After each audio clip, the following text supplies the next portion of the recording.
Hello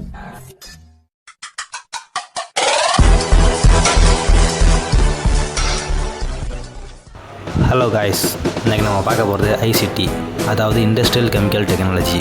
இதில் உள்ள important questions போட்டிருக்கேன். இதில் வந்து ஒவ்வொரு யூனிட்லேயும் 4 கொஸ்டின் இல்லைனா அது 3 கொஸ்டின் போட்டிருப்பேன். அதில் எல்லாமே ஈஸியாக தான் இருக்கும், பார்த்துக்கோங்க, புரியும்.